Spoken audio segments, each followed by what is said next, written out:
নবী তাকায় দেখে মসজিদের ডান পাশে একজন সাহাবী বসে আছে। আল্লাহর নবী বললেন, কুমু লিল্লাহি কানিতিন, আল্লাহর জন্য দাঁড়াও। ওই সাহাবী ছোট বাচ্চার মতন কান্না শুরু করে দিস। নবী বলে, কান্দো কেন? বলে, ইয়া রাসূলুল্লাহ, হযরত বেলাল যখন আজান দিয়েছে, আজান শোনার সঙ্গে সঙ্গে আমার মন বলতেছে বাড়িতে নামাজ পড়। আমার মন। আল্লাহ রাসূল বলে, তোমার মন কেন বলে বাড়িতে নামাজ পড়?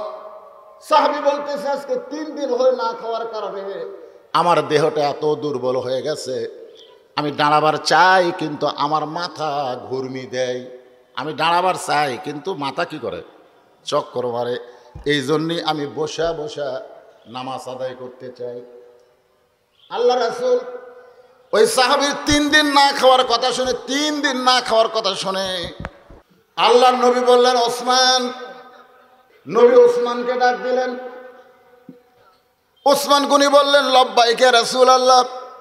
এখন আপনাদের কাছে আমার প্রশ্ন হলো, অনেকগুলো সাহাবী থাকতে নবী ওসমানকে ডাক দিলেন কেন? কারণ নবী হিজরত করে মদিনায় যায়। নবী খালি নবী নাই, নবী একটা রাষ্ট্র গঠন করলেন।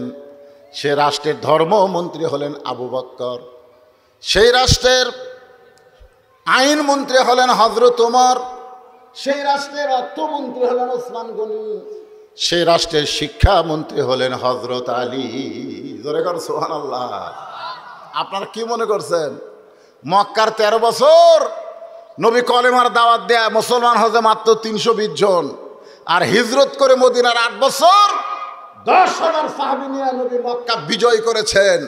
বর্তমানে বাংলাদেশে মক্কার ইসলাম চলতেছে, মক্কার ইসলাম।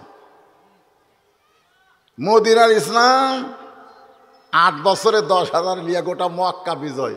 গভীর রাত্রে যে মক্কা থেকে মদিনাত গেছিল, সেই মক্কা আবার বিজয় হবে। সুবহানাল্লাহ কবেন না? আজকে আমাদের দেশে কোন ইসলাম চলতেছে? মক্কার ইসলাম। সারা জীবন ওয়াজ করলে একজনও নামাজি হবি না। নবীর ওয়াজে মাত্র 320 জন হচ্ছে, আর আমরা কি বক্তারে? চিন্তা করছেন? একটু মনোযোগ দিয়ে কথাগুলো শুনবেন। অর্থমন্ত্রী ওসমান গনি বললেন, ইয়া রাসূলুল্লাহ, নবী বললেন তোমার ভাই আজকে 3 দিন হলে না খেয়ে আছে। এই 3 দিন হলে না খাওয়ার কারণে তার শরীরটা এত দুর্বল হয়ে গেছে। আল্লাহ তোমাকে এত সম্পদ দিছে, তোমার দেওয়া আল্লাহ দেওয়া সম্পদ থেকে তোমার ভাইরে তুমি কিছু দিয়ে দাও। সুবহানাল্লাহ খান। নবী কিন্তু এখানে একটা মারাত্মক কথা বলছে, আল্লাহ তোমাকে এত সম্পদ দিছে। এখান থেকে প্রমাণ হলো সম্পদের মালিককে। আর জোরসে বলুন। সবাই বিশ্বাস করে বলতেছে না, ঝাঁকির মাথায় বলতেছে। সম্পদের মালিক আল্লাহ যদি হয় তাহলে আমি কি?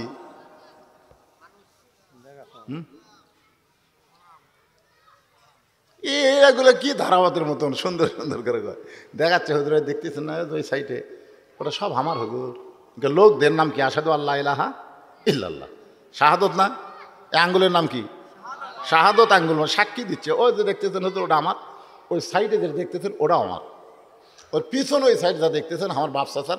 এলাকার মধ্যে পাও দিবি এমন জায়গা কারো নেই। তো সবই যদি তোমাকে হয় আল্লাহ, আল্লাহটা দেখবার গেলে 2 মিনিট হাঁটা লাগবে। 2 মিনিট হাঁটা হাঁটা মসজিদের সামনে গিয়ে বলতে, হুজুর এখানেও আল্লাহর কিছু ছিল না, আমার চাচা 10 শতক আল্লাহ দান করছে, আর আমরা টাকা পয়সা দিয়ে আল্লাহকে একটা ঘর বানিয়ে দিছি। ফেরেশতা কয়, আল্লাহ এই দেশের নাম কি? যেই দেশে তোমার কিছু নাই, আর চাচা দান করলে তুমি পাও, আর ওরা টাকা দিয়ে ঘর বানিয়ে দেয়, এই দেশের নাম কি? আল্লাহ কয়, এটাই তো বাংলাদেশ। এই দেশে আমি আল্লাহর চাইতে গরিব কেউ নাই, ওই দেশে আমি আল্লাহর কোরআনের চাইতে গরিব কোনো শিক্ষা নাই। যখন কথা ঠিক না রে, খালি কলে হবে না। আল্লাহ বলতেছে, ওসমান, আল্লাহ তোমাকে এত সম্পদ দান করেছে, সেখান থেকে তোমার গরিব ভাইরে কিছু দেওয়া যায়। ওসমান গনি চোখের পানি বের করে বলে, ইয়া রাসূলুল্লাহ, আমার ভাই যে 3 দিন হলে না খেয়ে আছে, এটা যদি আমি আগে জানতাম তাহলে আমি নিজে না খাইয়া আমার ভাইয়ের বাড়িতে খাবার পৌঁছাইয়া দিতাম।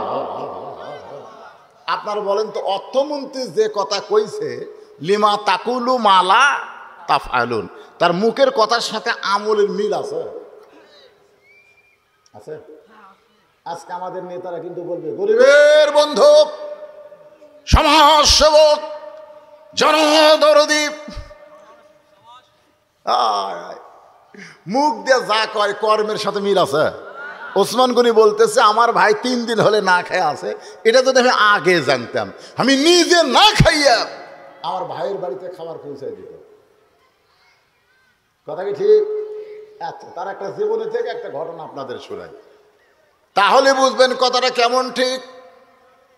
নবীর দরবারে গিয়ে এক সাহাবী কাঁদতেছে। আল্লাহ নবী বলে কাঁদো কেন? বলে ইয়া রাসূলুল্লাহ, আজকে 3 দিন হলে আমার বাড়িতে কোনো খাবার নাই, যদি পারেন তাহলে আল্লাহর হস্তে আমার একটু খাবার দিবেন। আল্লাহ রাসূল সঙ্গে সঙ্গে এভাবে পাঞ্জাবি উঠাইলেন। সাহাবা তাকায় দেখে ক্ষুধার জ্বালায় নবী পাথর বান্ধে বসে আছে।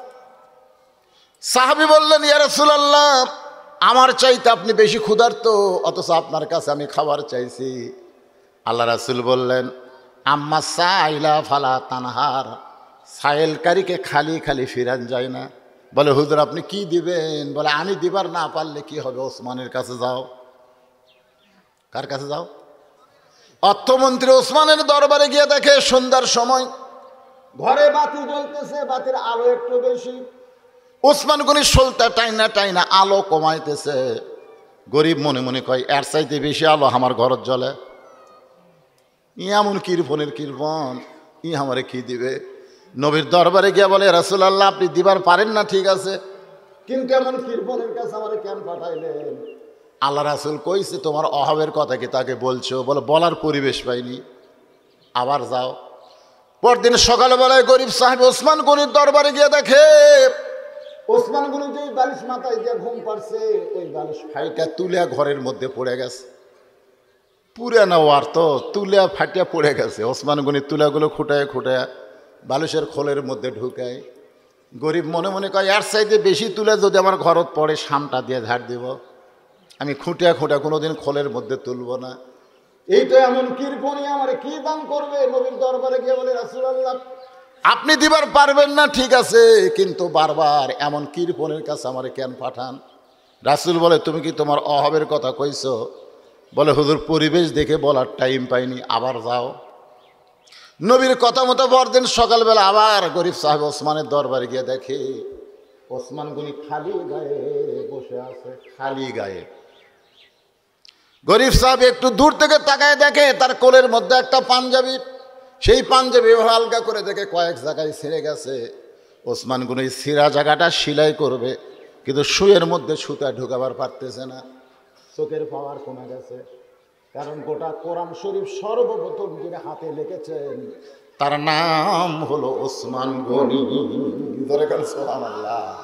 ভাইজান শুয়ের মধ্যে সুতা ঢুকাচ্ছেন, গরিব কয় কে এই কামটা করে দিই। এত কৃপণ, লক্ষ লক্ষ পাঞ্জাবি নতুন কিনবার পারবি, আর যাই ছেঁড়া পাঞ্জাবি সেলাই করবি, কৃপণের একটু সহযোগিতা করি। এই তো কিছু দিবি না, আর কিছু করি। ওসমান ভাই আসসালামু আলাইকুম। ভাইজান কি খবর? বলে শুয়ের মধ্যে সুতা লাগায়। শুয়ের মধ্যে যেই এইভাবে লাগাইছে ওসমান খপ করে হাত ধরে বলতেছে তুমি এত ধনী। আলহামদুলিল্লাহ তুমি এত ধনী।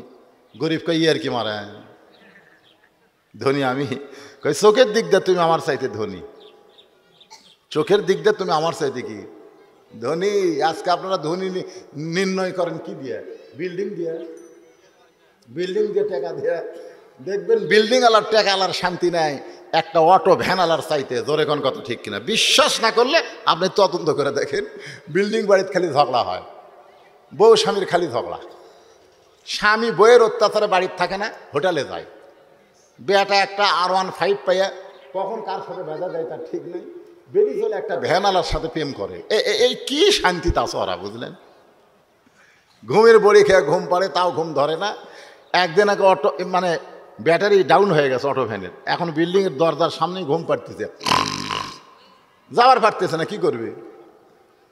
বাড়ি এলাকায় কে রে, কোন রাজা ঘুম পাড়ে রে?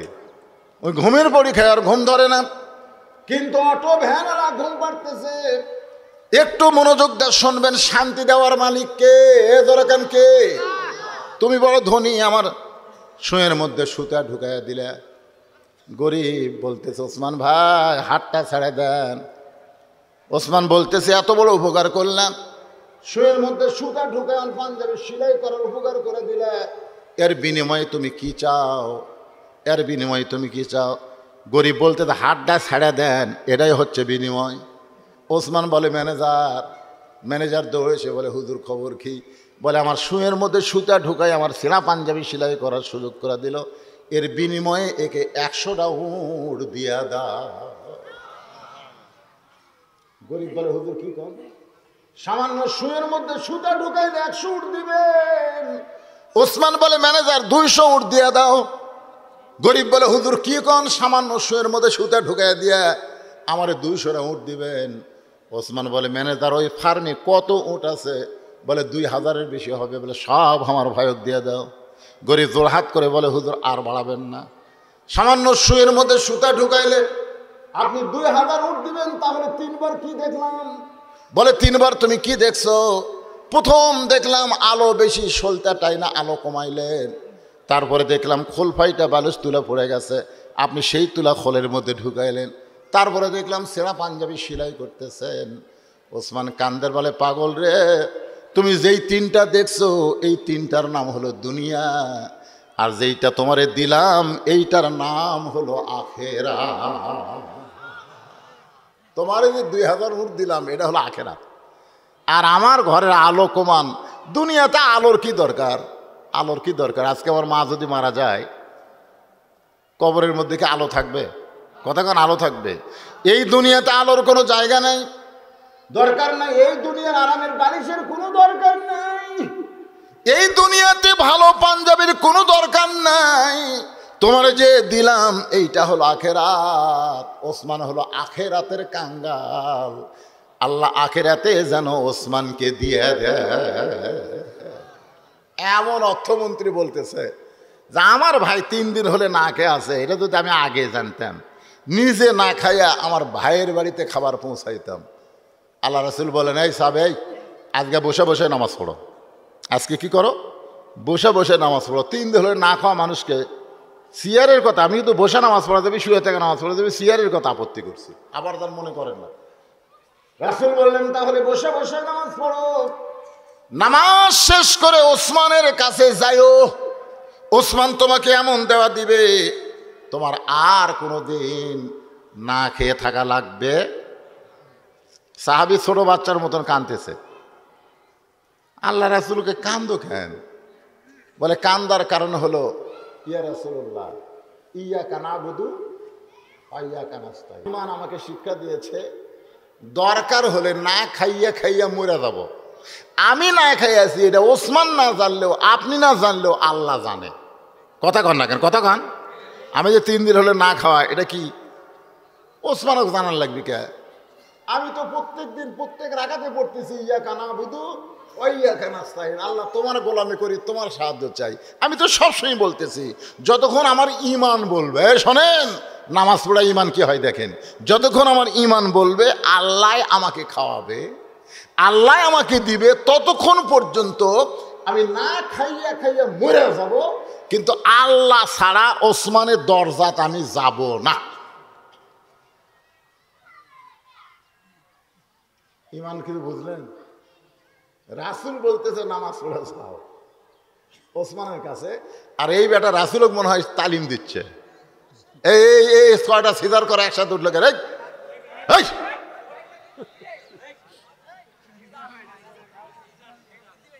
না না না, আসলে এরা তো কিশোর গ্যাং হবে, আস্তে আস্তে একটা গ্যাং হবে, বুঝছেন না? হ্যাঁ, ওরা একলা থাকে তাই, ওর কেউ একটা গ্যাং আছে। কিছুদিন আগে ওর একটা কিশোর আমার চোখের টার্গেট মারছে, ওই কোনা থেকে টার্গেট লাইট করছে, এমনভাবে চোখত লাগিয়েছে, আমি যেদিকে তাকাই সেদিকে মারে। চিন্তা করলাম আজকে টার্গেট লাইট, একদিন তোদের হাতে রিভলভার থাকবে, তোর এখন ঠিক না? এখন থেকে বক্তা টার্গেট করতেছ। একটু কথাটা গুরুত্ব দিয়ে খেয়াল করবেন যে যতক্ষণ পর্যন্ত আমার ঈমান বলবে আল্লাহ আমাকে খাওয়াবে। ওমা মিন দাব্বাতিন ফিল আরদি ইল্লা আলাল্লাহি রিজকুহা, এটা কার কথা? পৃথিবীতে এমন কোনো বিচরণশীল প্রাণী নাই যার রিজিকের ব্যবস্থা আল্লাহ করেনি। তোমার ঈমান যতক্ষণ বলবে আল্লাহ আমাকে খাওয়াবে, আমি না খাইয়া খাইয়া মরে যাব, কিন্তু আল্লাহ ছাড়া ওসমানের দরজাত আমি যাব না। আল্লাহ রাসূল বললেন আজকে আসরের নামাজ দেরিতে হবে। সুবহানাল্লাহ। বেলাল কিন্তু আকামত দিছে, মনে আছে আপনাদের? কত কামাতে সালা পর্যন্ত চলে গেছে, আর এটি যাই জ্ঞানজাম শুরু হচ্ছে। আল্লাহ রাসূল বলতেছে আজকে আসরের নামাজ দেরিতে হবে। এই কথা বলেই রাসূল মেহরাব থেকে গরিব সাহাবী ওই দুর্বল সাহাবীর দিকে যাচ্ছে, দুর্বল সাহাবীর কাছে যাচ্ছে, নবী যাচ্ছে। ওমর ফারুক জুব্বা টানা ধরে বলতেছে ইয়া রাসূলুল্লাহ, ইয়া রাসূলুল্লাহ, আপনার জুতার পরশে আল্লাহর আরশ ধন্য হয়ে যাবে।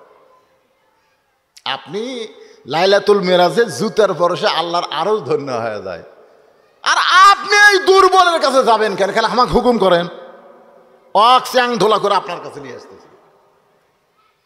আল্লাহ রাসূলকে সাহাবীরা এত ভালোবাসে। সুবহানাল্লাহ বলে।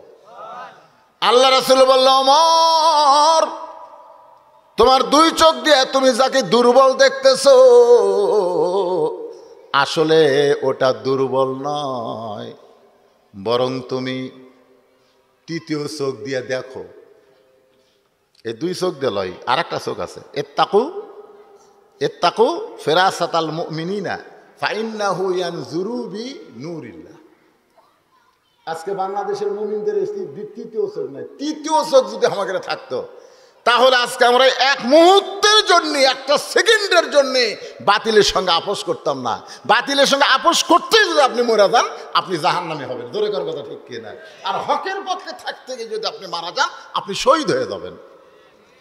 আল্লাহ রাস্তায় যাদেরকে হত্যা করা হয়, আল্লাহ রাস্তায় যারা জীবন দেয়, আপনি কি করছেন? বাতিলের সঙ্গে আপোষ করবেন?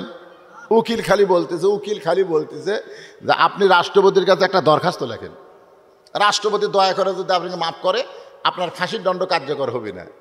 আল্লাহর বান্দা বলতেছে মুসকি মুসকি হেসে, উকিল তুমি আমাকে হাসাইলা। উকিল কখন হাসির কি আছে? বলে তুমি তো রাষ্ট্রপতির কাছে আমাকে দরখাস্ত লিখতে বলতেছো, এরকম 3টা রাষ্ট্রপতিকে আমি ক্ষমতার থাকা অবস্থায় মরা দেখছি। কয়জনক দেখছি?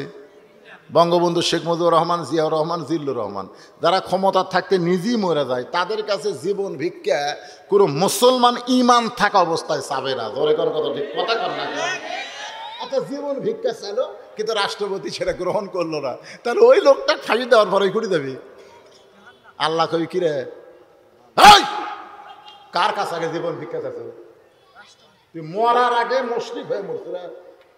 তোর জীবন দেওয়ার মালিককে, নেওয়ার মালিককে। আল্লাযী খালাকাল মাউতা ওয়াল হায়াতা লিয়াবলুয়াকুম আইয়ুকুম আহসানু আমালা। সবচাইতে সুন্দর আমল হলো বাতিলের সঙ্গে আপোষ না করে হকের পক্ষে 1 ঘন্টা ঈমান নিয়ে বাঁচা ভালো। জোরে কর কথা ঠিক কিনা? সবচাইতে ঈমান।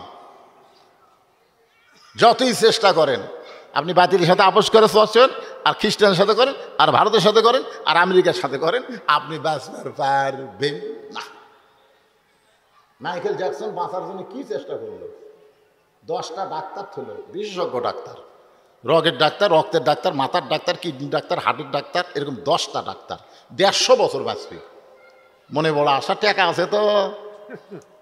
সব ডাক্তার বাড়াবাড়ি দেয় না, বাইরের খাবারও দেয় না, সব ভিতরেই খিলে। 49 বছরই মরে গেল। তার মানে বোঝা গেল বাঁচার যতই চেষ্টা করেন আপনি বাঁচবেন না, তবে একটু চেষ্টা করলে আপনার ঈমানকে আপনি বাঁচাবার পারবেন। জোরে কোন কথা ঠিক কিনা?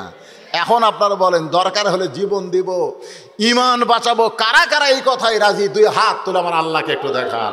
লিল্লাহে তাকবীর। হাত নামান। মায়ের মতন আপন কেহ নাই রে দুনিয়ায়, ঠিক কিনা বলেন?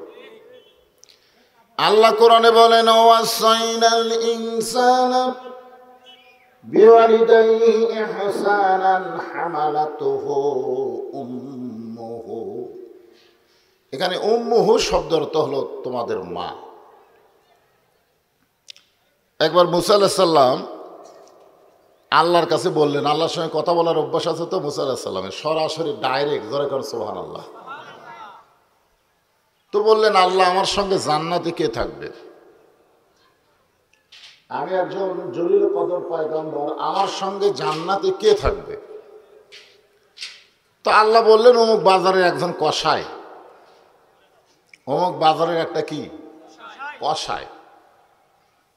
তো মুসা আলাইহিস সালাম একটু আপত্তি করলো যে একটা কষায়, যে কোরআনে যেখানে দেখবেন সেখানে আছে মুসা ও হারুন, আছে না নাই? মুসা ও হারুন।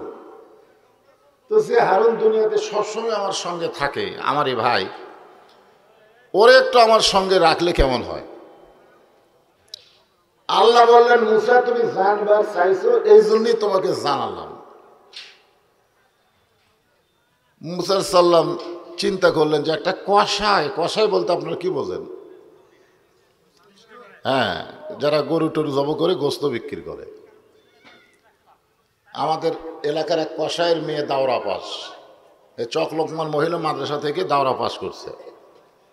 কষাইটা আমার কয়েছে, হুজুর আপনি তো বহু জায়গায় ওয়াজ নসিহত করেন, একটা ভালো ছেলে পেলে মেয়েটাকে বিয়ে দিব। মেয়েটা কিন্তু দাওরা পাস, বাপ হলো কষাই। সব কিছু আমি বললাম, বিয়েতে রাজি। যেই বলছি মেয়ের বাপ কষাই, কয় না দরকার নাই, কারণ যে দাও গোস্তত মারে, ওই দাও যদি আমার ঘাড়ত মারে একটা ভয়। কষাইকে মানুষ কি কয়, তুই একটা কষাই নাকি, না তো দয়াই নেই। আল্লাহর পয়গাম্বর মুসা নবী দেখতে গেলেন, কষাই গোস্ত কাটতেছে, গোস্ত বিক্রি করতেছে। এক সময় গোস্ত বিক্রি শেষ হওয়ার পরে টোপলার মধ্যে কিন্তু গোস্ত নিয়ে কষাই যখন বাড়ির দিকে যায়, মুসা নবী সালাম দিয়ে বললেন যে আমি আপনার মেহমান হবার চাই।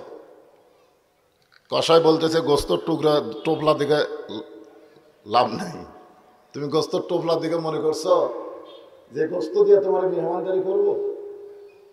মুসা বলে, আল্লাহ এমন মানুষ, এ বেটা আমার সঙ্গে জান্নাতে থাকবে? আল্লাহ বলে, তদন্ত করে দেখো। মুসা নবী কষার বাড়ি পর্যন্ত গেলেন। একটা ঘরের মধ্যে মুসা নবীরে কষাই থাকতে দিলেন। মুসা নবী জানলা দিয়ে দেখলেন কষাই। ঘরের মধ্যে ঢুকে একটা ঝুড়ি বের করলেন। ওই ঝুড়ির মধ্যে বসে আছে কষাইয়ের বুড়ি মা, পেশাব পায়খানা করেছে। কষাই নিজের হাতে পেশাব পায়খানা পরিষ্কার করে মাকে গোসল করায়া আবার সুন্দর করে শোয়া রাখলেন। এরপরে গোস্তটা সিদ্ধ করলেন। সিদ্ধ করার পরে কবিতর যেমন তার বাচ্চাকে খাওয়ায়, মা দাঁত নাই, খাইতে পারে না, কষাই গোস্তগুলো চাবায়া চাবায় মায়ের মুখের মধ্যে ঢুকাই দিলেন। মার যখন পেট ভরে গেল, মা দুই হাত তুলে আল্লাহর কাছে বলতেছে, আল্লাহ যেই সন্তান আমার জন্য এমন করে, যে সন্তান মাকে এত ভালোবাসে, আমি মা হয়ে দোয়া করি আমার কষাইটার এই জামানার পয়গাম্বর মুসা নবীর সঙ্গে জান্নাত দিও। কষাই বলতেছে, মা এই দোয়া কোনোদিন আল্লাহ কবুল করবে? একটা নবীর সঙ্গে তোমার সন্তান কষাইকে আল্লাহ জান্নাত দিবে? মা বলতেছে, আমি দোয়া করার কথা করলাম, কবুল করার মালিককে? আল্লাহ যদি না করে না করুক, কিন্তু আমার দোয়া করার কথা আমি দোয়া করলাম। মুসা নবী ঘরের ভিতর থেকে ডাক দিলেন, কষাই ভাই, তোমার মায়ের দোয়া আল্লাহ কবুল করেছে, আমি হলাম মুসা নবী। ধরে কোন সুবহানাল্লাহ। সেই মা এক ফোঁটা দুধের দাম কাটিলে গায়েরই চাম, মার জুতা বানাইল ঋণের শোধ হবে না, এমন দরদি ভবে কেউ হবে না আমার মা, মা গো। আজকে আমার সেই মাটা মৃত্যুর শয্যায়। এখন আমরা দোয়া করে তারা হায়াত আর চাচ্ছি না, হায়াত আর হবেও না। আমরা দোয়া করবো আল্লাহ যেন ঈমানের সাথে তাকে দুনিয়া থেকে কবুল করে। সকলে বলে আল্লাহুম্মা আমিন।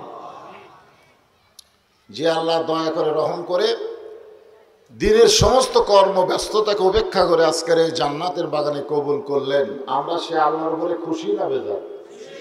তাহলে জবান খুলে সকলে বলি, রব্বানা লাকাল হামদ হামদান কাসীরান তাইয়িবান মুবারাকান ফীহি। আমি একটা আয়াতে কারিমা তেলাওয়াত করছি, এর উপরে কিছু আলোচনা করতে হবে। কারণ গোটা বিশ্বের ভিতরে বর্তমানে সবচাইতে বড় বিপদে আছে দেশটার নাম হলো ফিলিস্তিন। দেশটার নাম কি? গাজা উপত্যকা খুব বিপদে আছে। ফিলিস্তিনের একজন মা বলেছে, একজন মেয়ে মানুষ বলেছে, ইহুদিরা বর্তমানে গোটা পৃথিবীতে সর্বসাকুল্যে 90 লাখ। যারা বলেন কয় লাখ? 90 লাখ। এটা হিসাব করে কইছে 90 লাখ। আর মুসলমানের সংখ্যা হলো গোটা পৃথিবীতে 230 কোটি। ইহুদিরা সর্বসাকুল্যে কয় লাখ? এখন পর্যন্ত 1 কোটি হয়নি। আর মুসলমান হলো 230 কোটি। আল্লাহ কোরআনে বলেন, সুবহানাল্লাযী আসরা বিআবদিহি লাইলাম মিনাল মাসজিদিল হারাম ইলাল মাসজিদিল আকসা। কোরআন শরীফের একই জায়গায় 2টা মসজিদের নাম লেখা আছে। ধরে কোন কয়টা? 2টা। একটা হলো মসজিদ হারাম মানে কাবা, আর একটা হলো বাইতুল মুকাদ্দাস যাকে বলা হয় আকসা। আমরা সকলেই জানি আল্লাহর কাবা ঘর আব্রাহা বাদশা ধ্বংস করবার আইছিল। সূরা ফিল পড়লে আপনারা দেখতে পাবেন, আলাম তারা কাইফা ফাআলা রাব্বুকা বিআসহাবিল ফিল আলাম ইয়াজআল কাইদাহুম ফি তাদলিল ওয়া আরসালা আলাইহিম তায়রান আবাবিল ترميهم بحجارة من سجيل فجعلهم كعصف مأكول। একেবারে হস্তি বাহিনীকে সাবায়া গরু সাবায়া অনেক সময় খায়, অনেক সময় ফেলে দেয়। একটা জাবর কাটা, দরকার কি কাটা, এইভাবে ফেলে দিল। মানে আব্রাহা বাহিনী এমন ধ্বংস হলো, কাবা ঘর ধ্বংস করতে এসে নিজেরাই ধ্বংস হলো। কিন্তু আজকে ইহুদিরা বাইতুল মুকাদ্দাসকে ধ্বংস করতে চায় অথবা দখলে নিয়ে নাফাক করতে চায়। কারণ কোনো মসজিদ ইহুদির না। কোনো মসজিদ কি ইহুদির? ইহুদির হচ্ছে প্যাগোডা, হিন্দুদের হচ্ছে মন্দির, খ্রিস্টানদের হচ্ছে গির্জা। আর এখানে কোরআনে আল্লাহ ডাইরেক্ট বলেছেন মসজিদ। কার? মুসলমানের। জনে কোন কার? আর আমাদের ইবাদত ঘরের নাম কি? মসজিদ। তাহলে আমাদের ইবাদত ঘর মসজিদ বাইতুল মুকাদ্দাস ইহুদিরা দখল করে মুসলমানদেরকে হত্যা করতেছে। ওদের সংখ্যা মাত্র 90 লাখ। জোরে কোন কয় লাখ? আর আমাদের সংখ্যা হলো 230 কোটি। আমরা মুসলমান যদি পেশাব করে দেই, ইহুদিরা ভেসে যাবে। জোরে কোন কথা ঠিক কিনা?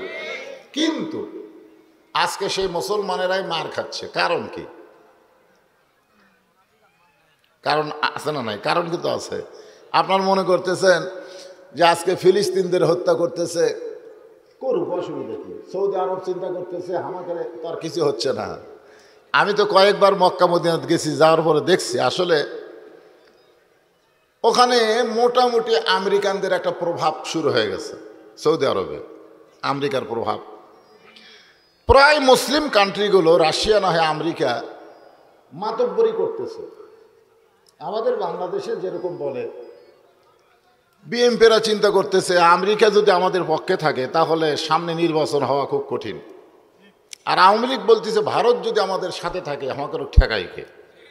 কিন্তু একটা মুসলমানও বলতেছে না আল্লাহর কথা। জোরে কোন কথা ঠিক কিনা? আসলে মুসলমানের সাথে ভারত, আমেরিকা না আল্লাহ কথা কয় না। আল্লাহ কোরআনে বলেন, অহুয়া মাকুম আইনামা কুনতুম, তোমরা যদি আমার বান্দা হও অন্য কোনো দিকে তোমাদের তাকায়া থাকা লাগবে না। বান্দা আছে যেখানে, আমি আল্লাহ আছি সেখানে। সুবহানাল্লাহ। তো আমাদের সঙ্গে কে আছে? ভারত না আমেরিকা? খালি মুখে মুখে। আসলে এই মুখে মুখে বলার কারণেই তো বিপদ। অন্তর থেকে বলেন, অন্তর থেকে বলেন।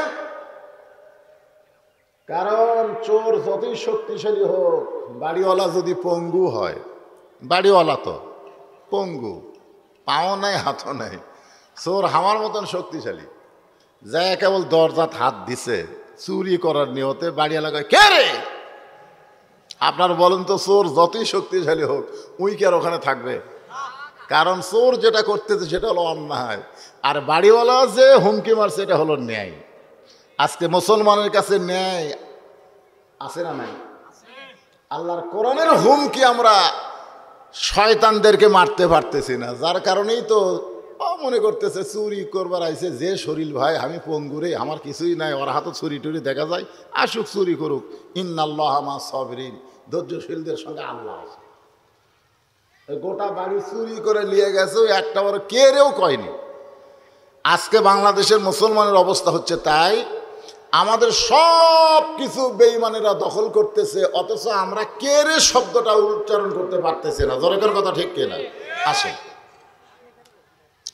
আল্লাহ কোরআনে বললেন, ওয়ালা তাকুলু লিমান ইউকতালু ফি সাবিলিল্লাহি আমওয়াতুন বাল আহয়াউ ওয়ালাকিন লা তাশউরুন। আল্লাহু আকবার। কোন দিকে তাকা আছেন? হ্যাঁ, আল্লাহ কোরআনে বলেন, ইন্নামাল মুমিনুনা আল্লাযীনা ইযা যুকিরাল্লাহু ওয়াজিলাত কুলুবুহুম ওয়া ইযা তুলিয়াত আলাইহিম আয়াতুহু যাদাতুহুম ঈমানাও ওয়া আলা রাব্বিহিম ইয়াতাওয়াক্কালুন। কোরআনের তেলাওয়াত শুনলে, কোরআনের তেলাওয়াত, ওয়াইজা তুলিয়াত আলাইহিম আয়াতুহু, আয়াতুহু মানে কার আয়াত? কোরআনের আয়াতের তেলাওয়াত শুনলে যাদাতুহুম ঈমানা, আল্লাহ তাদের ঈমান বাড়া দেয়। আজকে আমাদের ঈমান বাড়ার লক্ষণ কি চুপ থাকা? আজকে আমরা চুপ হয়ে গেছি। চোরে চুরি করে লিয়ে যাক বাবা, ওর সাথে গন্ডগোল করে লাভ কি? ইন্নাল্লাহ মা সাবিরিন, ধৈর্যশীলদের সঙ্গে কে আছে? কোন ধৈর্যশীল? হ্যাঁ, যে কোনো বাতিল এসে হকের উপর আঘাত করবে আর হক বলবে ইন্নাল্লাহ মা সাবিরিন, ধৈর্যশীলদের সঙ্গে আল্লাহ। এই ধৈর্য ধরতে ধরতে ধরতে ধরতে বাংলাদেশে জালেমের জুলুম দিন দিন বাড়তিছে। জোরে কোন কথা ঠিক কেন? খালি ধৈর্য। অথচ আল্লাহ বলেছেন, আমার রাস্তায় যারা জীবন দিবে, এই জীবন দেওয়া সম্পর্কে বুখারী শরীফে একটা হাদিস আছে, আনাস ইবনে মালিক রাদিয়াল্লাহু তাআলা আনহু থেকে বর্ণিত, মা আহাদান ইয়াদখুলুল জান্নাতা ইউহিব্বু ইয়ারজি ইলাদ দুনিয়া ওয়ালাহু মা'আল আরদি মিন শাইইন ইল্লা শাহীদুন ইয়াতামান্না আইয়ারজি ইলাদ দুনিয়া ফায়ুক্তাল আশারা মাররাতান লিমা ইয়ারা মিনাল কারামাতি। রাওয়াহুল বুখারী কিতাবুল মাগাজি। বুখারী শরীফের কিতাবুল মাগাজি অধ্যায়ে হাদিস খান আল্লাহ রাসূল বলেন, জান্নাত পাওয়ার পরে একদল লোক দুনিয়াতে আসার জন্য ছটফট করবে। জান্নাত পাওয়ার পরে তারা দুনিয়াতে আসার জন্য ছটফট করবে। আল্লাহ বলবে, কেরে বান্দা, তোরে জান্নাতুল ফেরদাউস দিলাম, সবচাইতে উত্তম জান্নাত তোরে দিলাম, এরপরেও দুনিয়াতে কেন যাবার চাস? বান্দা বলবে, আল্লাহ এই জান্নাত তুমি আমাদেরকে দিয়েছো তোমার রাস্তায় শহীদ হওয়ার কারণে। আজকে জান্নাতে আসার পরে দেখলাম শহীদ হওয়ার মধ্যে যে মজা আছে, যে শান্তি আছে, জান্নাতের মধ্যে সেই শান্তি নাই। আবার আমরা দুনিয়াতে ফিরে যাব, কম করে হলো বাতিলের বিরুদ্ধে 10 বার আমরা যুদ্ধ করব, 10 বার শহীদ হব, তারপরে জান্নাতে আসব। এখান থেকে প্রমাণ হলো আল্লাহ রাস্তায় যারা শহীদ হয়, যেমন ফিলিস্তিনের মুসলমান হচ্ছে, শহীদের হওয়ার মধ্যে যেই শান্তি আছে, জান্নাতের মধ্যে সেই শান্তি নাই। এই বিশ্বাস যদি মুসলমান করে, তাহলে বাতিলের সঙ্গে আপোষ করবে না, বাতিলকে পৃথিবী থেকে হটানোর জন্য জীবন দিবে, আল্লাহর জান্নাত মালা দিয়া তাকে বরণ করে নিবে। না বিশ্বাস করে না তো, তাহলে সুবহানাল্লাহ কয়ে কাম হবে? বুখারী শরীফে আর একটা হাদিস আছে, এই কিতাবুল মাগাজি, মান সাআলাল্লাহু তাআলা আশ-শাহাদাতা বিসিদকিন বাল্লাগাহুল্লাহু মানাজিলা শুহাদাই ওয়া মাতা আলা ফিরাশিহি। মানে শহীদ হলো না, কিন্তু শহীদ হওয়ার নিয়তে ইসলামে আন্দোলন করলো। ইসলামে আন্দোলন করেছে বাতিলের বিরুদ্ধে হক প্রতিষ্ঠা করার জন্য, কোরআনের বিজয় চেয়ে সে ইসলামে আন্দোলন করেছে, কিন্তু সে শহীদ হওয়ার পারল না। ওই মাতা আলা ফেরাসিহি, সে যদি নিজের বিছনার মধ্যেও মরে যায়, বাল্লাগাহুল্লাহু মানাজিলা শুহাদা, আল্লাহ তাআলা হাসরের ময়দানে শহীদদের কাতারে তাকে দাঁড় করায় দিবে। তার মানে বোঝা গেল যারা ঈমানদার তাদের বাতিলের সঙ্গে আপোষ করার কোনো সুযোগ, কথা কয় না, যারা কথা কয় না মনে হয় আপোষ করে আছে তো। মানে জোহরের নামাজ না পড়ে আওয়াজ শুনতেছে, এরা কার সাথে আপোষ করছে? আপনারা কন তো, এখানে যে সমস্ত যুবকেরা জোহরের নামাজ বাদ দেশে আওয়াজ শুনতেছে, এরা আপোষ করছে কার সাথে? আল্লাহর সাথে। হায় হায় রে, যাক দিয়া নামাজ হয় না তার মুখ দিয়ে কোনোদিন হক কথা বার হবে? কারণ লা সালাত লা ঈমান, আর নামাজ নাই তার ঈমানই নেই, তুই আবার কি করবি? আজকে যদি দুই দল ক্যান্ডিডেট দাঁড়ায় যে ভাই আমি উমুক মার্কা, যারা নামাজ পড়েন তারা আমাকে ভোট দেবেন, বেনামাজের ভোট আমি চাই না। আর একজন বলে আমি উমুক মার্কা, আমি নামাজের ভোট চাই না, খালি বেনামাজের ভোট দিলেই হবে। আপনার বলেন তো বাংলাদেশে কোনো নামাজি উঠবে? কি অবস্থা আমাদের! কোরআনের মাহফিলে আসি, কোরআনের আলোচনা শুনি, বর্তমান প্রধানমন্ত্রী 564টা মসজিদ বানা দিছে। আয় হায় রে, এক একটা মসজিদ কত বড় বড়। আমি কয়েকটা মসজিদ ঢুকে নামাজ পড়ছি, খুব লোভ হলো, কিন্তু বুড়া মানুষ ওটা খুব কঠিন, মানে উঁচিয়া খুব বেশি, বুঝলেন, সিঁড়ি দিয়ে। কিন্তু মুসল্লি নাই, মুসল্লি নাই। অনেক নেতারাই বলে আমাদের প্রধানমন্ত্রী, আমাদেরও প্রধানমন্ত্রী 564 মসজিদ বানা দিছে। এটা বাংলাদেশের পৃথিবীর কোনো সরকার করেনি। আমি বললাম অন্য দেশের সরকার মসজিদ যদি বানাতো আগে মুসল্লি গড়াতো, মুসল্লি না থাকলে মসজিদ বানায় কোনো লাভ আছে? আপনার এখন কোনো লাভ আছে? আমাদের সরকারের উপরে আল্লাহ আইন করেনি যে মসজিদ বানাও। আমাদের সরকারের উপরে আল্লাহর আইন হলো আল্লাযীনা ইম্মাক্কান্নাহুম ফিল আরদ, মুসলমানের মধ্যে কেউ যদি ক্ষমতার চেয়ারে বসে, ক্ষমতার মালিক আল্লাহ। আল্লাহর পক্ষের আইন হলো 1 নম্বর দায়িত্ব 564 মসজিদ বানান লাগবে না, আকামুস সালাত, নামাজ কায়েম করা লাগবে। জোরে কোন কথা ঠিক কিনা? আজকে নামাজ নাই, নামাজ না থাকার কারণে আমাদের দেশের অবস্থা এরকম হয়েছে। আজান দিচ্ছে মসজিদে, যুবকেরা বাইরে ঘুরতেছে। সরকার উচিত হলো পুলিশদের বলা যে যখন মসজিদে আজান হবে ওই সময় যে যুবক রাস্তায় ঘুরবে ওদেরকে একটা ঘরের মধ্যে নিয়ে যা, পাছার কাপড় খুলে 10টা করে বাড়ি।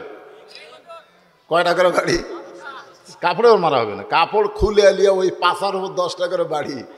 সরকারের পুলিশ কি করতেছে? বেনামাজের পাছাত বাড়ি না দিয়ে খালি আলেম করে ধরার চেষ্টা করতেছে। যারা নামাজ কায়েমের আন্দোলন করে এদেরকে ধরে দেলত তোলো, আর শালা বেনামাজেরা ঘরে, এরকে বিরুদ্ধে সরকারের কোনো কিছুই নাই। তো মসজিদ বানায় খামাখা কি হবে? মুসল্লির দরকার আছে না নাই? কেন মুসল্লির দরকার? কেন? আল্লাহ বলেছেন ইন্নাস সালাতা তানহা আনিল ফাহশাই ওয়াল মুনকার। বর্তমানে প্রত্যেকটা যুবক ছেলের হাতে যে মোবাইল গেছে, যেই মোবাইল আছে, আছে না নাই? সবার হাতে একটা করে মোবাইল আছে। এই দেখেন, এই মোবাইলের অশ্লীলতা থেকে বাঁচার জন্যে নামাজের দরকার। কারণ নামাজই পারে মানুষকে যাবতীয় খারাপি, অশ্লীলতা, ফাহিশা কাজ থেকে হেফাজত করতে। এ কথা কি আমার না আল্লাহর?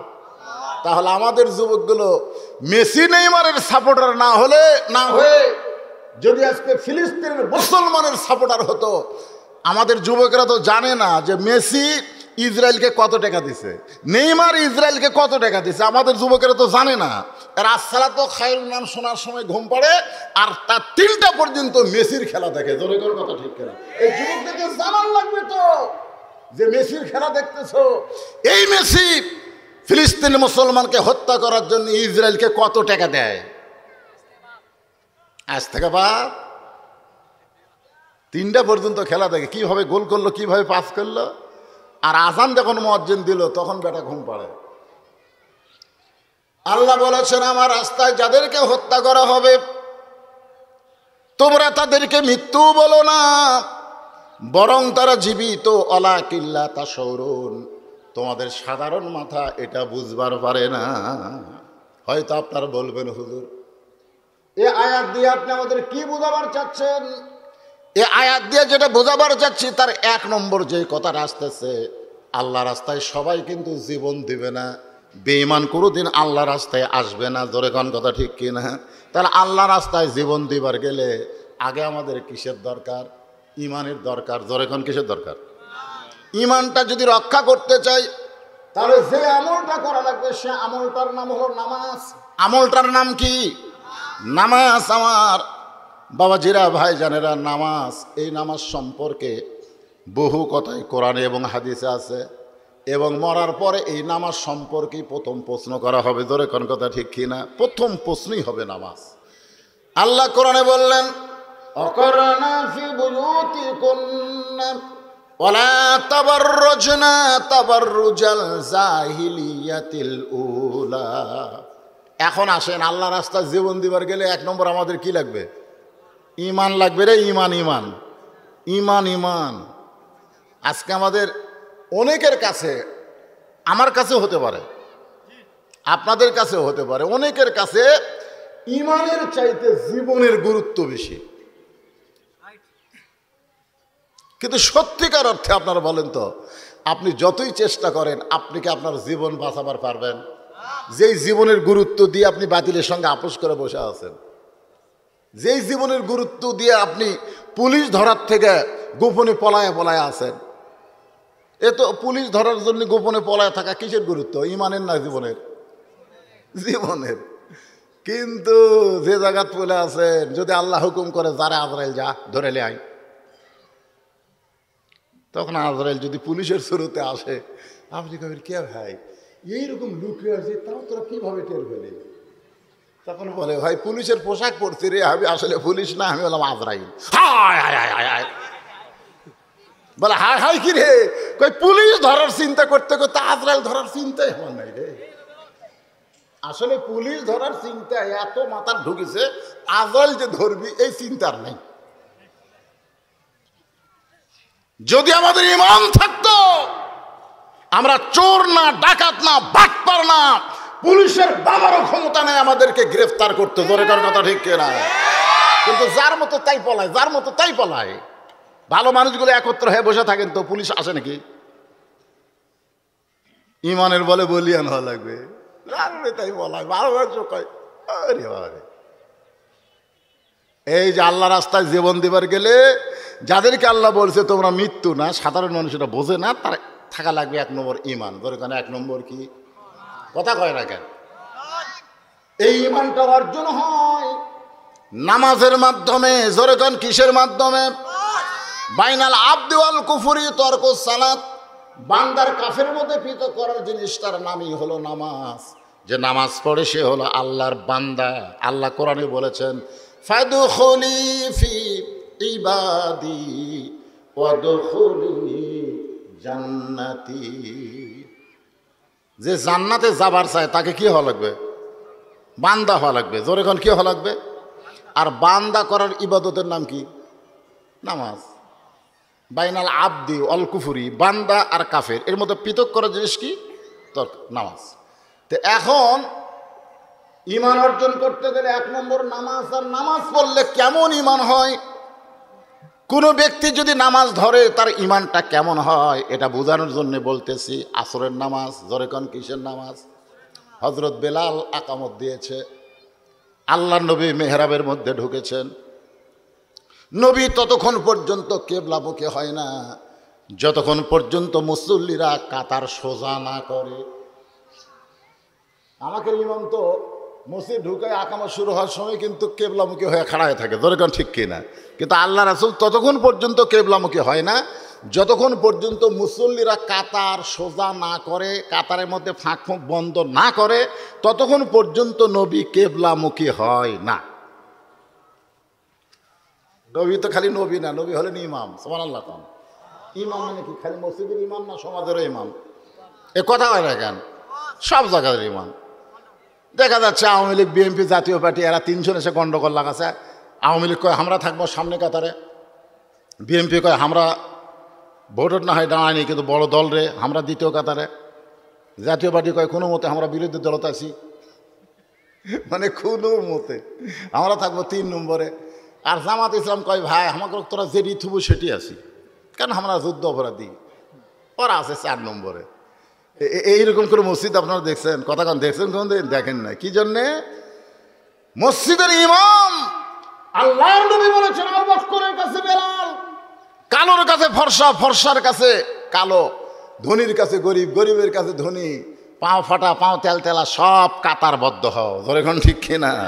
কাতারের মধ্যে ফাঁক থোয়া চলবে না, ফাঁকের মধ্যে শয়তান মাথা বার করে থাকে, ওই ফাঁকটাও বন্ধ করো। আল্লাহ রাসূল যখন বেলাল বলেছেন কদ কামাতিস সালাহ, কদ কামাতিস সালাহ, এমন সময় দেখে সামনে একজন সাহাবী, সামনে কাতারে একজন সাহাবী বসে আছে। কদ কামাতিস সালাহ বলার পরেও সাহাবী উঠতেছে না। সঙ্গে সঙ্গে আল্লাহর নবী কোরআন থেকে তেলাওয়াত করলেন কুমু লিল্লাহি কানিতিন। এর বাংলা অর্থ হলো কুম মানে কি দাঁড়াও, কুম মানে কি দাঁড়াও, লিল্লাহি কার জন্যে, কানিতিন মানে কি বিনয়ের সাথে, আনুগত্যের সাথে। এখন আপনারা বলেন আল্লাহ বলতেছে দাঁড়াও আর ওই সিয়ারত বসে আছে, এরা কোরআনের আয়াতের সাথে ওই কি একমত? তো সিয়ারত বসে আছে কেন? আপনাদের মসজিদের মধ্যে সিয়ার নাই? আছে? সিয়ার ছাড়া নামাজে হয় না? আজ থেকে 20 বছর আগে সিয়ার দেখছেন? চেয়ারম্যান সাহেব দেখছেন? হ্যাঁ না, আমাদের বাংলাদেশের কোনো মসজিদে 10 বছর আগে সিয়ার আসলো? এই নতুন এই আমনারি খুদ থেকে হলো। কারণ নামাজের মধ্যে যে কয়টা ফরজ তার মধ্যে একটা ফরজ হলো দাঁড়াইয়ে থাকা, নামাজ পড়া। ধরে কোন কথা শিখি না। দেখেন কত বড় বেয়াদবি, সিয়ারত বলছে। জামাতে নামাজ পড়া কার জন্য? মসজিদে এসে জামাতে নামাজ পড়বে কারা? মাজুর ব্যক্তির জন্য জামাত লাগবে না, তুমি যেখানেই পড়ো সেখানেই পড়ো, সমস্যা নাই। কেবলমাত্র সুস্থ ব্যক্তির জন্য জামাত লাগবে। আল্লাহ বললেন ইয়া আইয়ুহান নাবিয়্যু হারজিল মুমিনিনা আলাল কিতাল। হে রাসূল, আপনার পিছনে যারা জামাতবদ্ধ হয়ে নামাজ পড়ে তাদেরকে আপনি স্ট্যান্ডিং আর্মি হিসাবে গড়ে তোলেন। কারণ যে কোনো সময় মক্কার কাফের মদিনা আক্রমণ করতে পারে, আর মদিনা যদি আক্রমণ করে নামাজ দিয়া, দোয়া দিয়া, রোজা দিয়া, যাকাত দিয়া আপনি মদিনা রক্ষা করতে পারবেন না। ওই কাফেরদের বিরুদ্ধে অস্ত্র ধরা লাগবে, হুকুম কার। তাহলে জামাতে নামাজ পড়বে কারা? যারা সৈনিক, সৈনিকের মতো যারা, এই বুড়া তোরা ভাঙ্গাচোরা 60 বছর সরকারি চাকরি করেন, আপনি বসে থেকে বেতন খাবেন।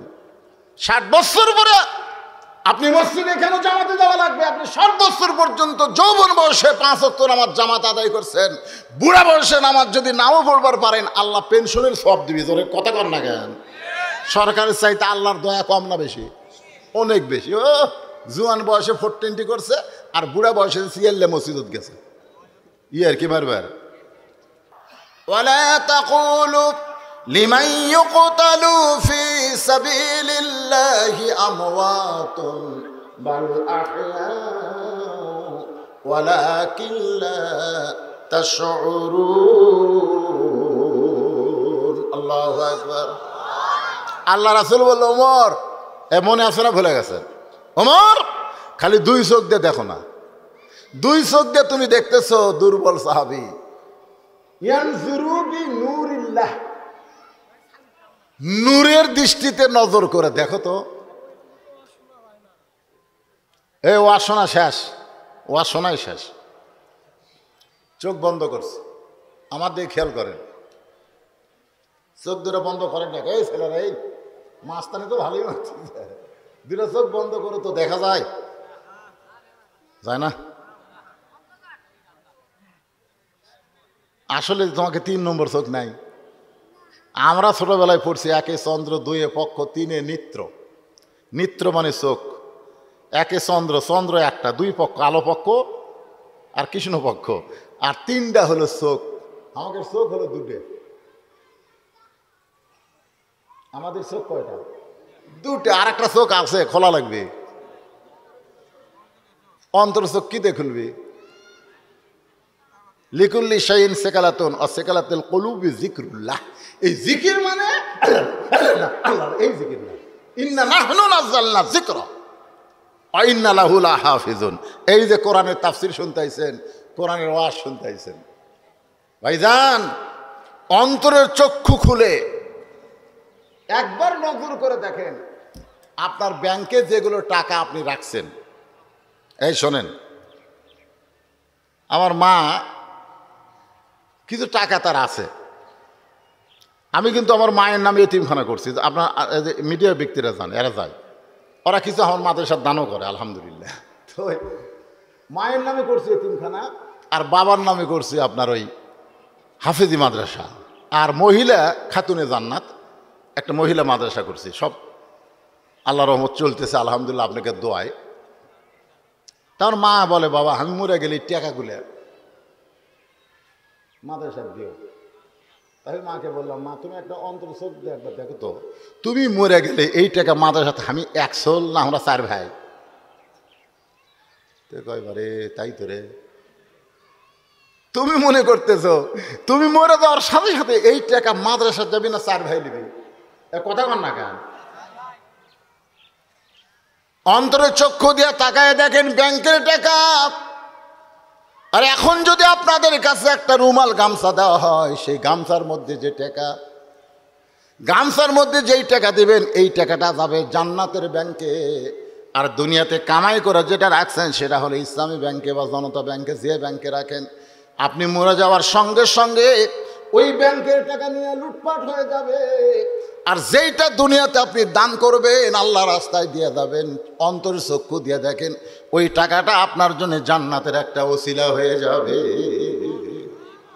অসুস্থ মন নিয়ে, শরীর আমার সুস্থ আছে, অসুস্থ মন নিয়ে মা আমার এই অবস্থা। আমার সাহেব একবার উঠাইছে টেজের ওপরে, বুঝবার পারছি তার অবস্থা ভালো না। আমি তাও নিয়ত করছিলাম যে শুধু সালাম দিয়ে যাব। আলহামদুলিল্লাহ কিছু কথা বললাম। এই মাদ্রাসার মাহফিলের জন্যে আপনাদের কাছে চাদর যাবে, রুমাল যাবে। বিশ্বাস করে ইমানের দৃষ্টিতে চক্ষু বন্ধ করে জান্নাত পাওয়ার আশায় যিনি যা পারবেন আল্লাহর রাস্তায় দান করবেন। আমি একটা নামাজ নিয়ে আপনাদের সামনে আলোচনা করব। এই নামাজের ফাঁকি আমার মা বোনদের কিছু কথা আসবে। মা বোনেরা তো বাড়িঘর ছেড়ে সব ওয়াজ শুনতে আইছে। মায়েরা, আপনাদের যত আমল থাক, 4টা আমল হলো আপনাদের গুরুত্বপূর্ণ আমল। কয়টা? 4টা আমল মেয়েদের খুবই গুরুত্ব। তার মধ্যে একটা হলো পর্দা, একটা হলো স্বামীর কথা মতো চলা, একটা হলো 5 ওয়াক্ত নামাজ পড়া, আর একটা হলো রমজান মাসে রোজা রাখা। এই 4টা আমল মেয়ে মানুষ করবি, কোনো অশোনা লাগবে না।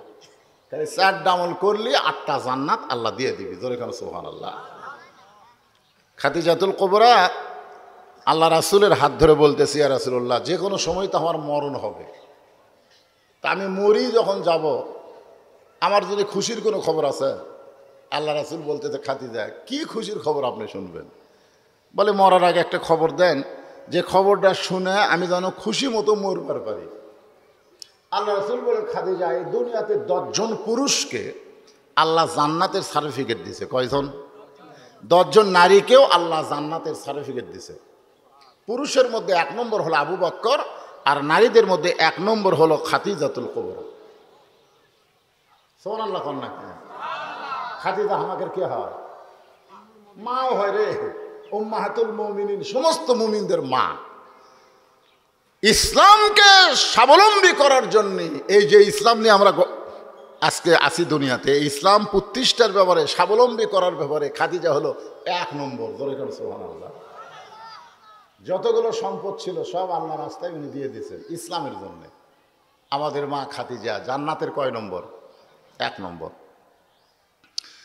আল্লাহ রাসূল একটু কৌতূহল করে বললেন, খাদিজা, নারীদের মধ্যে 1 নম্বর জান্নাতি আপনি, পুরুষের মধ্যে 2 নম্বর জান্নাতি উমর, 3 নম্বর ওসমান, 4 নম্বর আলী।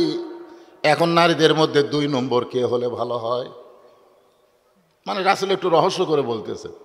তো খাদিজা বলতেছে, ইয়া রাসূলুল্লাহ, 2 নম্বর আমার মেয়ে ফাতেমাকে দিলেই ভালো হয়। মানে আমি মা হয়ে 1 নম্বর, ফাতেমা হলো 2 নম্বর। আল্লাহ রাসূল একটু আশ্চর্য হয়ে বললেন যে আপনার গর্ভ থেকে আল্লাহ 4টা মেয়ে দিছে। কয়টা মেয়ে? 4টা মেয়ে দিছে, জয়নাব, রোকেয়া, কুলসুমা। আপনি ওই 3টার কথা না বলে সরাসরি ফাতেমার কথা বললেন কেন? খাদিজা বললেন, ইয়া রাসূলুল্লাহ, আপনি তো বাবা, আপনি বুঝবেন না। আল্লাহ রাসূলকে খাদিজা বলতেছেন, আপনি বাবা, আপনি বুঝবেন না। কোন সন্তান কেমন এইটা বাবা জানে না, এইটা জানে তার মা। বাবা আনন্দে মাতিয়া সাগরে ভাসাইয়া সেই যে চইলা যায় খবর লয় না। মাজন ধরিয়া উদরে কত কষ্ট করে, 10 মাস পরে পায় প্রসবের বেদনা। এমন দরদি ভবে কেউ হবে না আমার মা। মা গো, আমি মা হয়ে বলতেছি ফাতেমা 1 নম্বর। সুবহানাল্লাহ না কেন? হ্যাঁ, আল্লাহ রাসূল বলেন, খাদিজা, আপনি যাকে জান্নাতের 2 নম্বর ঘোষণা করতে বলতেছেন সে তো জান্নাতি নয়। খাদিজা বলে, ফাতেমা জান্নাতি নয় তাহলে কি? বলে, ফাতেমা হচ্ছে জান্নাতি নারীদের নেত্রী। এ নম্বরের মধ্যে খাওয়া আছে। খাদিজা বলতেছে, আমি মা হয়ে 1 নম্বর, বেটি হয়ে নেত্রী। এটা মানানসই হলো? মা হয়ে হলো 1 নম্বর আর মেয়ে হলো নেত্রী, এটা একটা কেমন হলো? আল্লাহ রাসূল বলেন, খাদিজা, আপনি 1 নম্বরই থাকতে পারবেন, নেত্রী হতে পারবেন না। কারণ নেত্রী হওয়ার যে গুণ সেটা ফাতেমার আছে, আপনার নেই। খাদিজা বললেন, ইয়া রাসূলুল্লাহ, কোন আমলের কারণে ফাতেমা নেত্রী হলো? আল্লাহর নবী বললেন, পর্দা। জোরে বলেন, নাম কি? পর্দা। ফাতেমা হলো পর্দানিশী। আপনি কিন্তু তেমন পর্দানিশী না। আপনার চেহারা, আপনার নাকের সাইজ, চোখের সাইজ, মুখের সাইজ দুনিয়ার বহু মানুষ বলবার পারে, কিন্তু ফাতেমার মুখের সাইজ কেমন, গায়ের রং কেমন, এটা দুনিয়ার কোনো পুরুষ বলতে পারে না। আমার মায়েদের জন্যে এই সামান্য কথা সাইয়্যিদাতুন নিসা আহলুল জান্নাহ, খাতুনুল জান্নাত ফাতেমার সঙ্গে যদি জান্নাতে যাবার চান তাহলে আপনাদের 1 নম্বর আমল কিন্তু পর্দা। জোরে কোন কি? পর্দা মানে কি বোরকা? না, পর্দা মানে বোরকা না। পর্দা মানে আমি ঘরের মধ্যে এখানে যখন কিছুক্ষণ রেস্ট নিলাম, ওই বাসাওয়ালা আমাকে বললো, হুজুর আমি আফ্রিকায় ছিলাম, আফ্রিকায় মুসলমানকে আমি দেখছি, ওই মুসলমানেরা এমন একটা বোরকা পরে যেই বোরকার মধ্যে আমাকে বাংলাদেশের 10 জন মেয়ে মানুষ ঢোকান যাবে। এমন একটা বোরকা, ঢিলা ঢালা, বেড়ায় থাকা মনে হবে এটা সরের গাছের পেতনি। একটা মরদ মানুষ ভুলে একবার তাকালে দ্বিতীয়বার তাকাবে না। এটার নাম হলো পর্দা। আর আমাদের গলে এমন বোরকা পড়তেছে স্কিন প্যানের মতন, বেড়া থাকা সব বড় হয়। স্কিন প্যান্ট বোঝেন না? উনি তো একটা ফুল প্যান্ট পড়ছে, আপনি ওর দিকে তাকায় দেখেন, আর সামনের জিনিস পিছনের জিনিস, সামনে টোপলা পেছনে কামরাঙ্গা, ডাকের মতন। তা আজকাল মায়েরা বোরকা পড়তেছে। আমি বলতেছি, মা বোরকা কিন্তু পর্দা না, পর্দা জিনিসটা বোঝা লাগবে। লা ইলাহা ইল্লাল্লাহু, লা ইলাহা ইল্লাল্লাহ, লা ইলাহা ইল্লাল্লাহ। দেন সবাই, দেন সবাই দেন। বাপ মা যাদের কবরে গেছে, বাপ মার কবরকে জান্নাত বানানোর জন্যে এই মাদ্রাসায় একটা কোরআন শরীফ দান করেন তো। একটা কোরআন শরীফ মাত্র 500 টাকা। আপনি 500 টাকা দান করবেন, আপনার বাপ মার কবরকে জান্নাত বানানোর জন্যে যথেষ্ট হয়ে যাবে। একটা 500 টাকা লোড দেবেন, একটা কোরআন দানের সব পাবেন। এখানে অনেক আল্লাহর বান্দা আছে যাদের বাপ মা কবরে চলে গেছে, বাপ মার রুহের মাগফিরাতে 500 টাকা দেবেন, একটা কোরআন দানের সব পাবেন। আদায়ের কথা শুনলে ওয়াজ কিন্তু শেষ হয় নাই। ওমর ফারুককে আল্লাহ রাসূল কি বললেন? চোখ বন্ধ করো। নবী দুর্বল সাহাবীর দিকে যাবার চাচ্ছে, ওমর ফারুককে বললেন চোখ বন্ধ করো। মনে নাই তো? আজ তো আসেই। ওটা বসে করেন কেন? বসে থাকাই টাকা দেন, ওটা লাগবে না আপনাদের। ব্যাগ নিয়ে গেছে, সবাই দেন, যিনি যা পারেন আল্লাহর রাস্তায় দেন।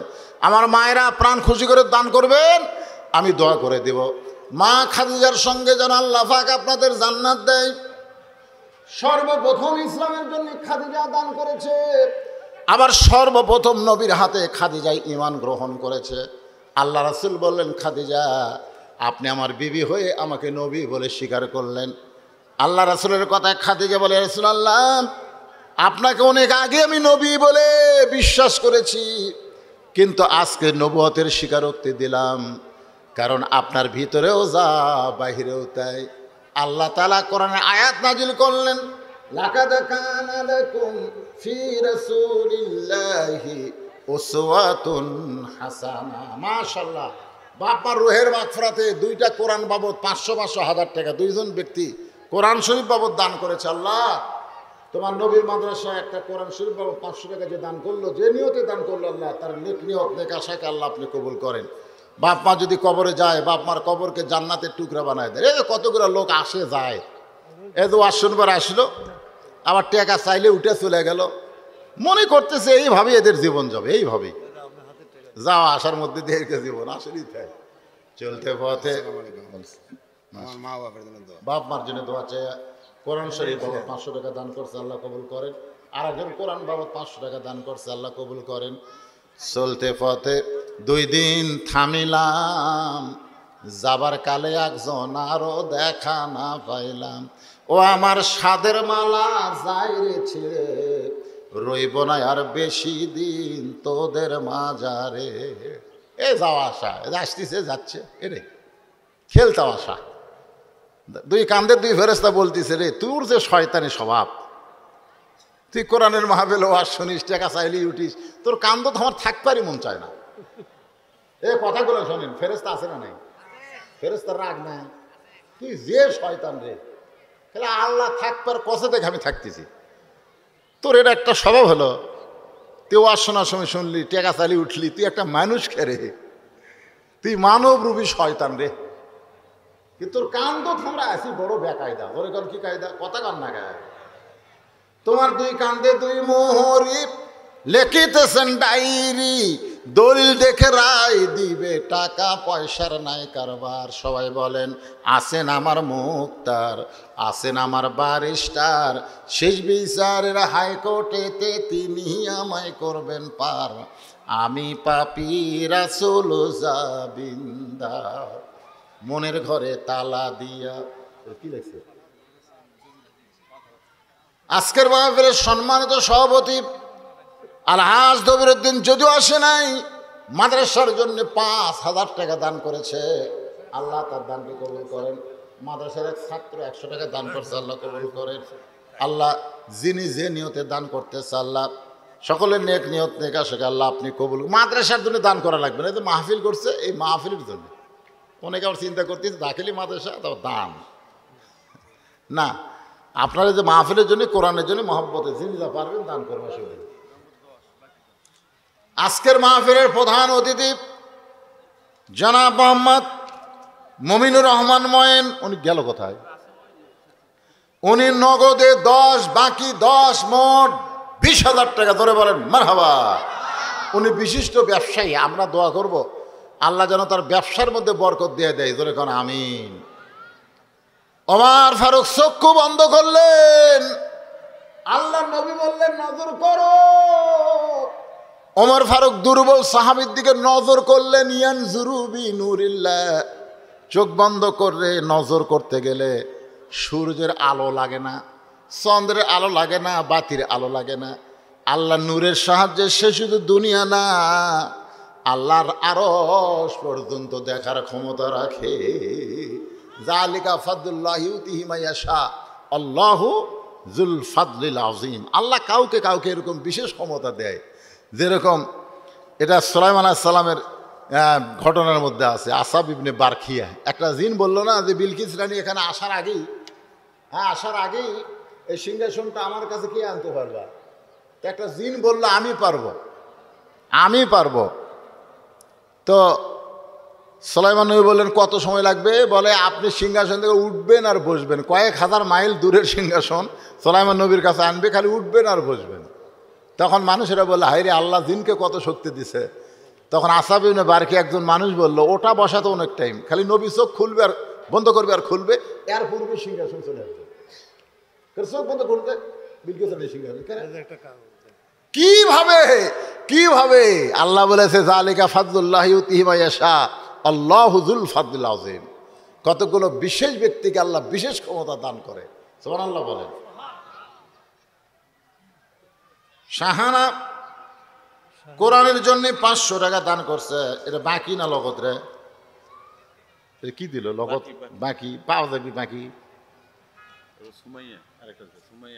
সুমাইয়া 500 টাকা দান করছে কোরআনের জন্য। আল্লাহ বাকিতে দান কবুল করেন, আল্লাহুম্মা আমিন। তো যেটা বলতেছিলাম, চোখ বন্ধ করছে আর খুলছে, সিংহাসন হাজির, সুবহানাল্লাহ। সুলাইমান নবী বলে, আসা বিন বারখিয়া, এই বিশেষ ক্ষমতা আল্লাহ তোমাকে কেমনে দিল? আপনি কি কন? হযরত বেলালকে যখন কাফেররা আঘাত করতেছিল না কলেমার জন্য, তখন বেলাল চোখ বন্ধ করলে 8টা জান্নাত সামনে হাজির হয়। আল্লাহ রাসূল বলেন, বেলাল এত নির্যাতন করলো, চামড়া তুলে ফেলে দিল, বুকে পাথর চাপায় দিল, তারপরেও তুমি কলেমা ছাড়লা না, এত কষ্ট তুমি সহ্য করলা কেমনে? বেলাল বলে, ইয়া রাসূলুল্লাহ, ওরা যখন আমাকে চাবুকের আঘাত মারে, আমি যখন দুর্বল হয়ে চোখ বন্ধ করি, তখন আমি দেখি আমার সামনে 8টা জান্নাতের দরজা। তা আমি ওই দুনিয়া থেকে জান্নাতের দরজা দেখতে দেখতে ওরা আমার কি করছে ওদিকে আমার মনেই নাই। সুবহানাল্লাহ না কেন? আপনার মনে করতেছেন যাদেরকে শহীদ করতেছে, গুলি করতেছে, যাদেরকে হত্যা করতেছে, তাদের কষ্ট হচ্ছে? এদিকে গুলি লাগতেছে, এদিকে হত্যা করতেছে, এদিকে জান্নাত দেখতেছে। সুবহানাল্লাহ। আল্লাহ বলতে, দুনিয়া তো থাকার জায়গা না পাগলা, দুনিয়াতে কি জন্য থাকবে? আয় তোর আসল জায়গা তাই। এই জন্যে, কোন দেশেতে আছো তুমি, কোথায় তোমার বাসা, নীরবে বসিয়া আল্লাহ দেখতেছে তামাশা। বাজান একটু মনোযোগ দেন। ওমর ফারুক চোখ বন্ধ করছে। চোখ বন্ধ করার পরেই গোটা দেহ থর থর করে কাঁপতেছে। গাছের গোড়া কাটলে গাছটা যেমন ঠাস করে পড়ে যায়, হযরত ওমর তেমনি পড়ে গেলেন মসজিদ নববীর মাজায়।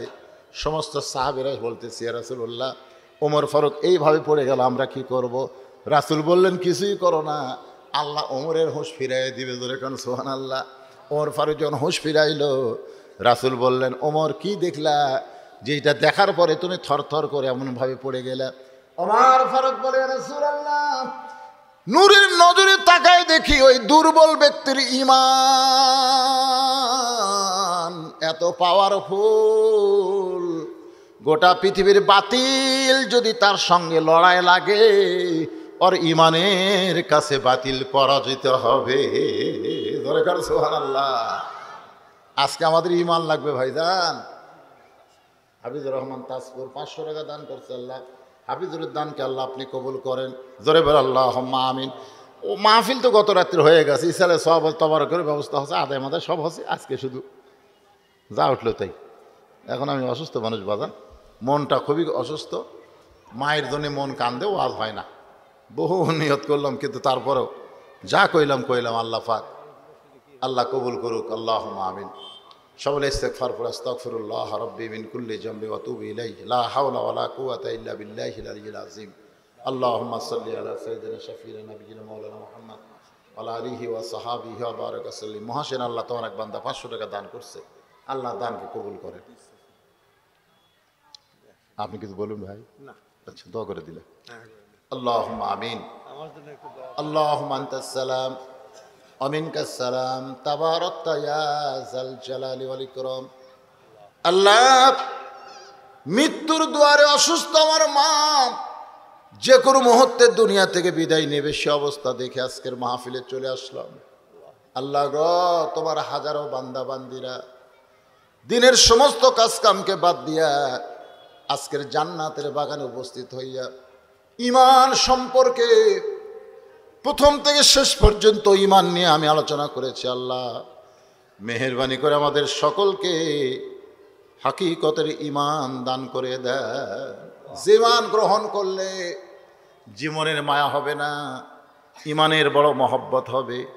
জীবন গ্রহণ করলে জীবন দিবে কিন্তু ঈমান দিবে না, এমন ঈমান আমাদের সকলকে আল্লাহ আপনি দান করে দেন। ওয়াজের শুরু থেকে পর্যন্ত যে আলোচনা করেছি, যদি ত্রুটি হয়, ভুল হয়, মাফ করে দিবেন, জাহাদিয়া মঞ্জুর করেন। সোনার মদিনায় নৈফা কেরাও জামাবারকে কবুল করে নেন। তামাম আম্বিয়াই কেরাম, আসহাবে কেরাম, তাবিনী কেরাম, তাবা তাবিনী কেরাম, তামাম পৃথিবীর মাটির নিচে যত মুমিন মুমিনাত শুয়ে আছে, আল্লাহ সকল আরওয়াহ ফরিয়াদ দিয়া কবুল করেন। মাবুদ, আমি গুনাহগার, কি দোয়া করব আল্লাহ? আমরা যারা এখানে হাত তুলেছি, জনম দুঃখিনী মা যাদের কবরে চলে গেছে, মায়ের কবর জান্নাতের টুকরা বানিয়ে দেন। আমি সহ আমরা যারা বাবা হার এতিম হয়ে গেছে, আল্লাহ বাবার কবরকে জান্নাতের টুকরা বানিয়ে দেন। আল্লাহ, আমার মা এমন অসুস্থ, হায়াত যদি থাকে আপনি দিবেন, না থাকলে মাবুদ গ ইমানের সাথে তাকে আপনি কবুল করে নিবে। আল্লাহ, গতকালের মাহফিলের সম্মানিত সভাপতি সাবেক চেয়ারম্যান মাসুদ ভাই অসুস্থ, দোয়া চেয়েছে, অনেকেই দোয়া চেয়েছে আমার কাছে। আল্লাহ আল্লাহ যারা অসুস্থ, সুস্থতার নিয়ামত দান করেন। ইয়া হাফুনিয়া মাদ্রাসাকে কিয়ামত পর্যন্ত কবুল করে নেন। এই মাদ্রাসার তালেবে ইলমদেরকে হাক্কানে আলেম কবুল করেন। একটা ছাত্র কোরআন তেলাওয়াত করলো, এরকম হাজারো ছাত্র দিয়ে মাদ্রাসা পরিপূর্ণ করে দেন। অত্র এলাকার সমস্ত মানুষকে মাদ্রাসার হিতাকাঙ্ক্ষী বানায় দেন। আল্লাহ, পর্দার অন্তরালে আমার মা বোনেরা আবিদা সালেহা পর্দানিশী কবুল করে মা ফাতেমার চরিত্র দান করেন। আয় আল্লাহ তাআলা, গোটা বিশ্বের মুসলমানের ভিতরে ফিলিস্তিনের মুসলমানকে আল্লাহ খাস রহমত করেন। ইসরায়েলি ইহুদিদেরকে আপনি শেষ করে দেন, ধ্বংস করে দেন। আল্লাহ, আপনি তো ধ্বংস কথা বলেছেন, তাব্বাত ইয়াদা আবি লাহাবি ওয়া তাব। আবুল আহাবের ধ্বংস আপনি চাইছেন, আমরা ইহুদির ধ্বংস চাই, আপনি ধ্বংস করে দেন। পৃথিবীর মানচিত্র থেকে আল্লাহ ইহুদিদেরকে আপনি ধ্বংস করে দেন। আল্লাহ, এরা বড় শয়তান, প্রত্যেকটা নবীর সঙ্গে এরা শয়তানি করেছে। আল্লাহ, আজকে মুসলমানের কলিজার টুকরা বাইতুল মুকাদ্দাসকে নিয়ে এরা ষড়যন্ত্র করতেছে। আল্লাহ আল্লাহ, কাশ্মীরের মুসলমান, আমার বাংলাদেশের উপর আপনি খাস রহমত করেন। আল্লাহ আল্লাহ, আমাদের দেশের প্রতি আপনি রহমত করেন। আল্লাহ, যে কোরআন শুনলে মজা লাগে সেই কোরআনের সমাজ আমাদের জীবনে একটা বার হলো আমাদেরকে দেখার তৌফিক আল্লাহ আপনি আর দান করে দিন। আল্লাহ, মাজলুমদের প্রতি আপনি সহায় হন, জালেমদেরকে আপনি আল্লাহ জালেমের জুলুম থেকে মাজলুমদের হেফাজত করেন। আল্লাহ, সুবহানা রাব্বিকা রাব্বিল ইজ্জাতি আম্মা ইয়াসিফুন ওয়া সালামুন আলাল মুরসালিন আলহামদুলিল্লাহি রাব্বিল আলামিন। ওয়া জাল আখিরাতি কালিমাতুন ইনদাল মাউত লা ইলাহা ইল্লাল্লাহু মুহাম্মাদুর রাসূলুল্লাহ সাল্লাল্লাহু আলাইহি ওয়াসাল্লাম।